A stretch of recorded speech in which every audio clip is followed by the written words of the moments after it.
नमस्कार, मैं हूं नीलू। तो क्या इजराइल ईरान पर हमला करने से हिचक रहा है और इस हिचक के पीछे क्या किसी तरह का कोई डर है? आज इसी पर हम बात करेंगे कि आखिर क्या वजह है कि ईरान के इतने बड़े हमले के बाद भी अब भी जो इजराइल है वो चुप बैठा है। इसी पर बातचीत करने के लिए मयंक मेरे साथ जुड़ गए हैं।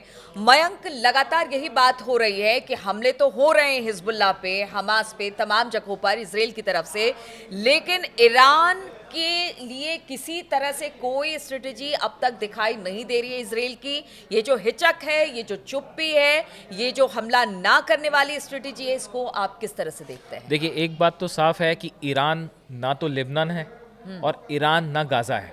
ये दो इलाके ऐसे हैं लेबनान और गाज़ा में जहां इजराइल का जब मन हुआ, जहां ज़रूरत पड़ी, उसने अपने फाइटर प्लेन्स भेजे, वहां पे मिसाइल से टारगेट किया और तबाही मचा दी। लेकिन ईरान के साथ ये नहीं हो सकता। ईरान जो है उसको वो एक मजबूत कंट्री है, पावरफुल कंट्री है, उसकी अपनी सैनिक क्षमता है, उसकी हम बाद में चर्चा करेंगे। लेकिन इस समय जो आप ये कह रहे हैं कि इजराइल ने अभी तक हमला क्यों नहीं किया, सब जगह ये चर्चा थी इंटरनेशनल मीडिया में कि अब जो है इजराइल हर बार की तरह तुरंत ईरान पे हमला कर देगा। लेकिन जो आप ये कह रही हैं, इसकी इंटरनेशनल मीडिया में, सोशल मीडिया में काफ़ी चर्चाएं हैं कि आखिर इजराइल जो है हमला करने से क्यों देर हो रही है, क्या इसके पीछे की वजह क्या है। देखिए, हम आपको बताते हैं, मैं आपके साथ दो चीज़ें शेयर करना चाहूँगा। एक तो इजराइल की कुछ मीडिया एजेंसीज हैं जिसमें एक चर्चा हो रही है, उसमें ये कहा जा रहा है कि अमेरिका की तरफ से नेतन्याहू को ये ऑफर किया गया है कि अगर आप ईरान के न्यूक्लियर साइट्स पे और वहाँ के ऑयल जो डिपोज हैं, ऑयल रिफाइनरीज हैं, अगर आप इस पे हमला नहीं करते हैं तो हम आपको सैन्य मदद और बढ़ाएंगे, हम आपको फाइनेंशियल मदद और बढ़ाएंगे। अब आप समझ रहे हैं नीलू, ये बड़ी अजीब स्थिति है। अगर ऐसा है, देखिए, हम ये दावा नहीं करते कि ये सच है या नहीं है, लेकिन कुछ एजेंसीज, कुछ न्यूज़, सोशल मीडिया में इस तरह की चर्चा है कि अमेरिका की तरफ से कहा गया है इजराइल को कि आप देखिए, आप जो है वो ईरान के न्यूक्लियर साइट्स पे हमला मत कीजिए।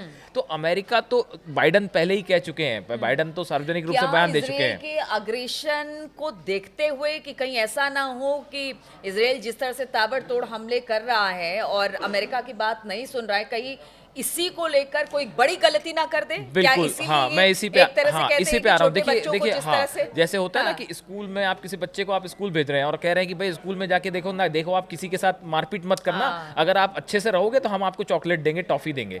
तो ये कुछ बड़ा अजीब सा बयान है या अजीब सी ये बात है कि अगर अमेरिका की तरफ से ये कहा जाए नेतन्याहू को, इजराइल को, कि भाई आप जो है वो न्यूक्लियर साइट को निशाना मत बनाइएगा, हम बदले में आपको जो है वो फाइनेंशियल एड भी देंगे और हम आपको सैन्य सहायता भी देंगे। अब देखिए, असल में है क्या, एक CIA, मैं आपको बयान बताता हूँ, CIA चीफ हैं विलियम बर्न्स।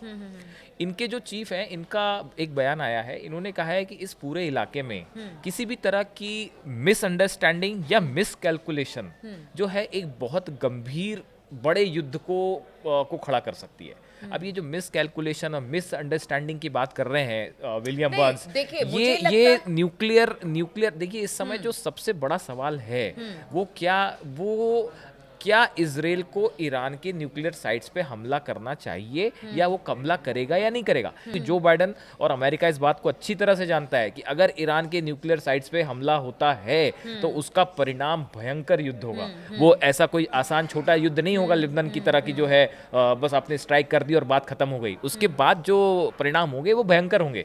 और देखिए, यही वजह है जो ये CIA चीफ विलियम बर्न्स कह रहे हैं, वो यही कह रहे हैं कि अगर आपने कुछ मिसकैलकुलेशन कर लिया तो फिर परिणाम देख लीजिए क्या होगा। अगर पीछे हम थोड़ा जाके देखें, अमेरिका ने कई बार नेतन्याहू को या इजराइल को बहुत बार चिताया, लेकिन उसकी बात ना मानते हुए कई बार उसने ऐसे कदम। हाँ। क्या आपको लगता है कि यही वजह है कि इस तरह का प्रलोभन, एक तरह से लोभ या फिर लालच दिया जा रहा है नेतन्याहू और इजराइल को कि भाई ऐसा कुछ ना कर दे जिससे कुछ बड़ा विध्वंसक हो जाए। बिल्कुल सही कह रहे हो आप। देखिए, एक तो इजराइल के जो डिफेंस मिनिस्टर हैं योव गैलेंट, वो 24 घंटे की यात्रा पे आज अमेरिका में हैं। अच्छा।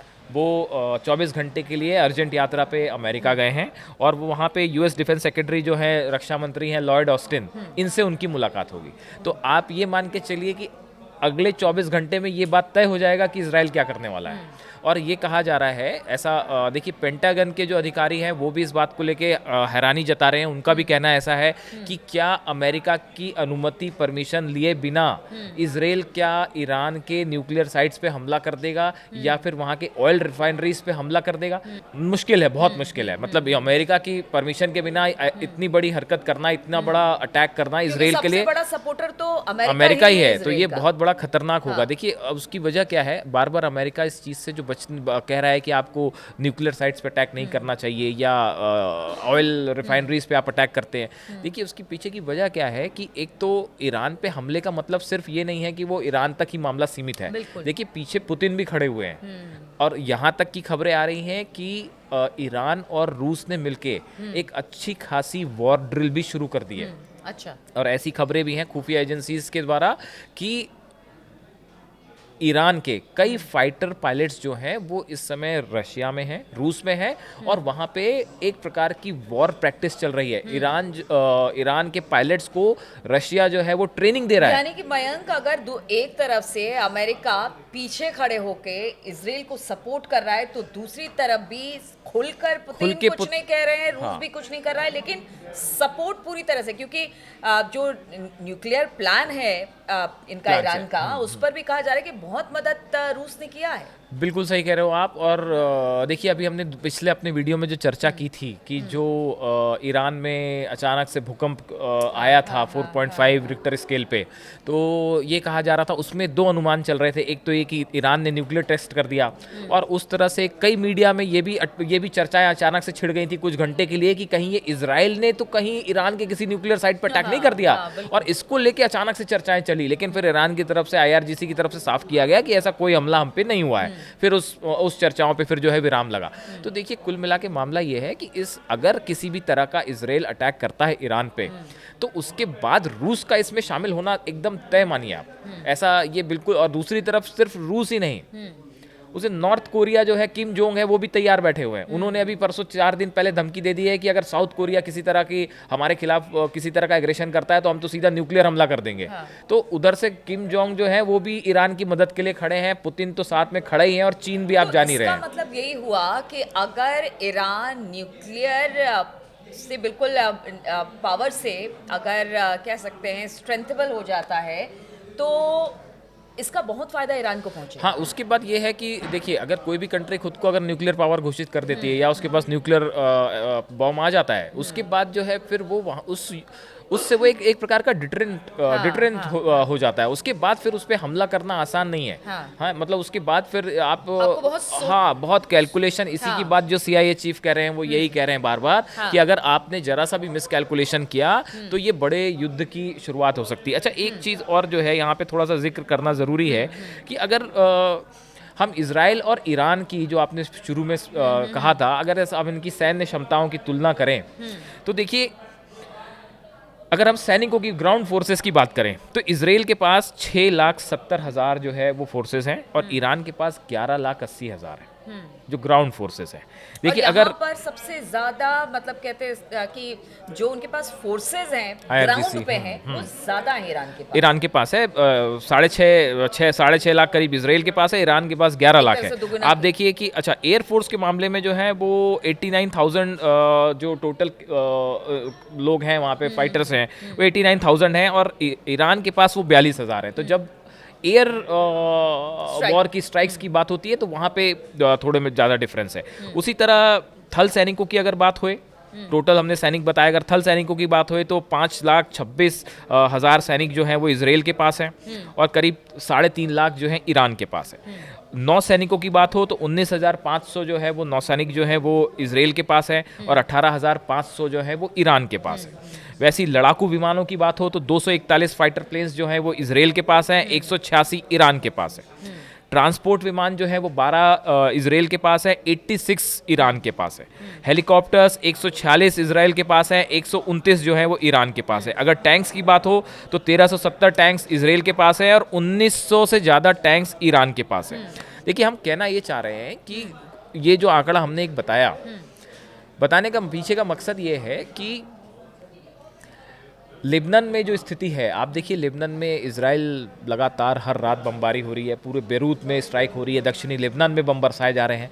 तो यहाँ पे लेबनान के पास कोई अपना एयर डिफेंस सिस्टम नहीं है और ना ही वो काउंटर करने की क्षमता में है इसराइल को। ऐसे ही हाल गाजा में था।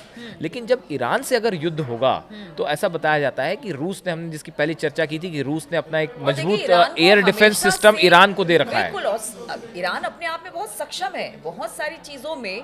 ठीक है, कई जो जंगी जहाज़ें हैं या फिर हेलीकॉप्टर्स हैं या बहुत सारी ऐसी है जिसमें कि कहा यह जा सकता है कि इसराइल से थोड़ा पीछे है, लेकिन उसको कम आंकना सही बिल्कुल नहीं कम नहीं आंका जा सकता। और अब तो जो है, आप आपको जो बता रहे हैं कि रूस ने, ऐसा कहा जाता है, ऐसी चर्चाएं सोशल मीडिया की, अपना अपना एयर डिफेंस सिस्टम भी दे रखा है ईरान को। हाँ। कि अगर कोई बड़ा अटैक इसराइल की तरफ से हो तो उसको भी कैसे फेल करना तब है। आप तो रणनीति पूरी तैयार है और रूस की पूरी बैकिंग है। तो ये जो है, और देखिए आप पिछले कुछ समय से जैसे हम जो आज CIA चीफ के हमने जिक्र किया विलियम बर्न्स का, विलियम बर्न्स जो है वो CIA भी काफ़ी समय से ही जो कोशिशें हो रही थी अमेरिका की तरफ से कि कोई बड़ा वॉर ना हो ईरान और इसराइल के बीच में, और जो है एक सीज फायर वाली स्थिति पैदा हो जाए, इसके पीछे विलियम बर्न्स लगातार कोशिश बिल्कुल। कर रहे थे। देखिए मयंक, कोई नहीं चाहता कि युद्ध हो। युद्ध होगा, नुकसान होगा, देशों का होगा। कहते हैं युद्ध से कई साल पीछे कोई देश चला जाता है और वहां से उबरने में उसको अच्छा खासा वक्त लगता है।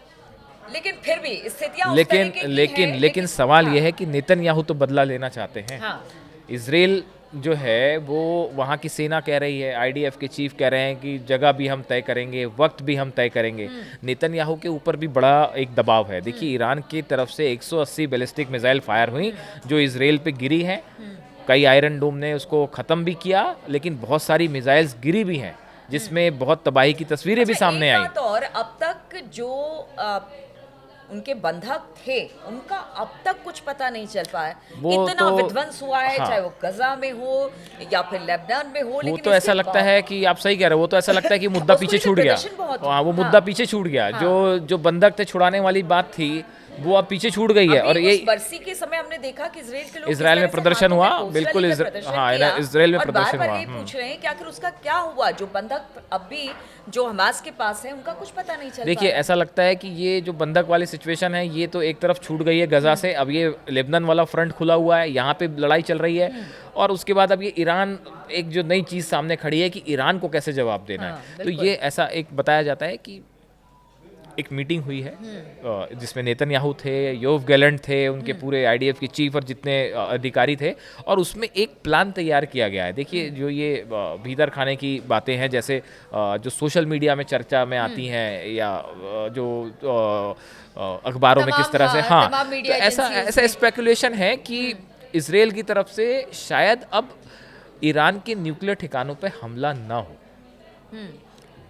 क्योंकि अमेरिका इस बात के लिए तैयार नहीं है। और देखिए अब ठीक है, ये तो हमने बात की कि और ये भी अमेरिका- कहा जा रहा है, जो मैं आपको बताना चाह रहा हूँ, ये भी कहा जा रहा है कि इसराइल की तरफ से एक पैरेलल प्लान तैयार कर लिया गया है कि अगर ईरान के न्यूक्लियर ठिकानों पे हमले नहीं करना है तो फिर करना क्या तो है? फिर क्या करना है। तो ऐसा कहा जा रहा है कि जो IRGC है, वहाँ की जो सेना है, ईरान के जो सैन्य ठिकाने हैं, जो एयर बेसिस हैं और जो नेवल पोर्ट्स हैं, हो सकता है कि अगले उनको कुछ निशाना- दिनों में उनको इसराइल की तरफ से बैलिस्टिक मिसाइल से निशाना बनाया अच्छा, जाए। एक खबर और आई है कि पहली बार ऐसा हुआ है कि हिजबुल्लाह ने लेबनान को लेकर कहा है कि अब इस पर युद्ध विराम होना चाहिए, बिना गजा को सामने रखे हुए, वहां के विध्वंस को सामने। क्योंकि इससे पहले हमने देखा हिजबुल्लाह लगातार ये कहता रहा कि अगर इजराइल हमने नहीं रोकेगा गजा पर, वो किसी तरह की बातचीत नहीं करेंगे। लेकिन ये पहला मौका है और पहली बार है कि वो भी कह रहा है कि अब लेबनान में हमले बंद होने चाहिए। तो इसीलिए मैं कह रही हूँ कि युद्ध कोई नहीं चाहता है,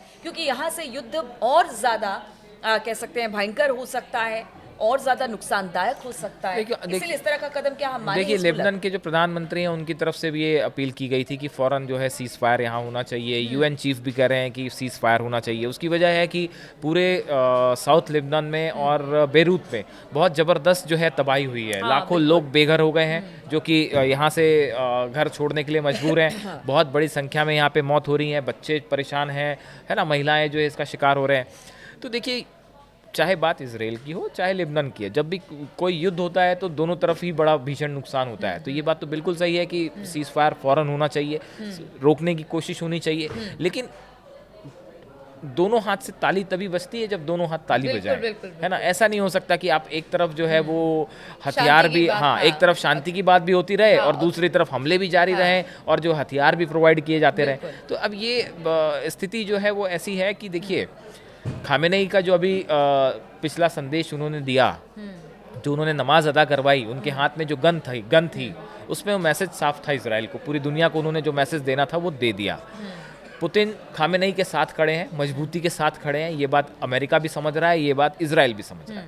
तो अब इजराइल का अगला कदम, और देखिए जो योव गैलेंट रक्षा मंत्री जो अमेरिका गए हैं 24 घंटे के लिए जा रहे हैं, या शायद पहुंच भी गए हों, वो अगले 24 घंटे में अमेरिका से क्या तय करके वापस लौटते हैं और उसके बाद इजराइल क्या करता है, ये अपने आप में तय कर देगा कि कहाँ जा रहा है मामला। चलिए ठीक है, कहाँ जा रहा है मामला, क्या इजराइल हिचक रहा है ईरान पर हमले से, और अगर ये सारी चीज़ें बातचीत होती है तो फिर इसके बाद आगे इजराइल का अगला कदम क्या होगा और ईरान भी इसे लेकर क्या सोचता है, इस पर लगातार हम आपको अपडेट देते रहे हैं और आगे भी हम अपडेट देते रहेंगे। हमारे साथ पर